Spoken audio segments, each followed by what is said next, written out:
Alors, dans le budget cette semaine, c'est le gros fait. Le gouvernement qui recommence massivement à emprunter, 30 milliards de déficit. On disait la dette du Canada parmi les grands pays du monde est quand même, en proportion de la grosseur de notre économie, notre dette est une des plus faibles. Est-ce que les augmentations devraient nous inquiéter ou pas? Mathieu Bédard est économiste à l'Institut économique de Montréal. Bonjour. Bonjour. Et vous n'êtes pas tellement de l'avis général que c'est pas grave, là?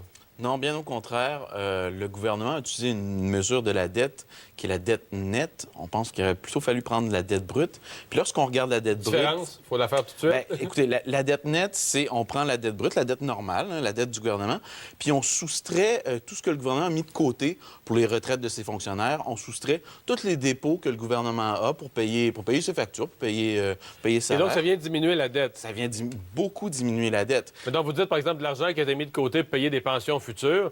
On peut pas considérer comme de l'argent qu'on a, c'est de l'argent qui est déjà promis à quelqu'un, là. Ben non. Ce qui est un petit peu implicite au fait d'utiliser la dette nette, c'est de penser que si un jour il y a une urgence, si un jour il y a une crise, on pourrait tout simplement utiliser ce qu'on a mis de côté pour les retraites, utiliser ce qu'on met de côté pour payer les factures comme elles arrivent, pour rembourser les créanciers. Mais c'est faux. Ce qui est interdit.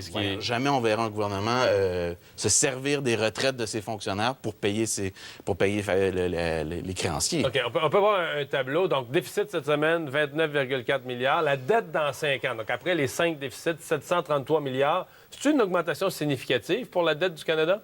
Le déficit est vraiment significatif par rapport à ce qu'on avait par le passé. Et au-delà de sa significativité, on a un gouvernement qui arrive et qui en est fier, puis qui nous annonce un déficit tête baissée, alors que par le passé, tous les autres gouvernements au Canada, la règle, c'était quand on a un déficit, au moins on s'en excuse, puis on propose un échéancier pour le retour à l'équilibre. Ouais, là, il y en a un échéancier pour le retour à l'équilibre. Vous y croyez pas? Il y a bien des sceptiques, là, je sais, dans la salle. Dans le document budgétaire, on propose jamais le déficit zéro. Hein? On propose jamais le retour à l'équilibre. Diminuer sur 5 ans, un peu de moitié. Mais la plus lointaine projection démontre quand même un déficit. Ça veut dire qu'on ne prévoit même pas de retourner à l'équilibre en dedans du mandat et même au-delà. Donc ça, c'est tout à fait nouveau sur la scène politique canadienne. C'est une gestion qui est pas responsable. Ça change de ce qu'on a eu du gouvernement précédent et de tous les autres gouvernements par le passé. Incluant des gouvernements libéraux. Sous Paul Martin, ils ont été très préoccupés de finances publiques, là. Paul Martin faisait une obsession avec M. Chrétien, là. Bien sûr. Avec Chrétien-Martin, c'est un gouvernement qui a réduit le déficit, qui a réduit la dette.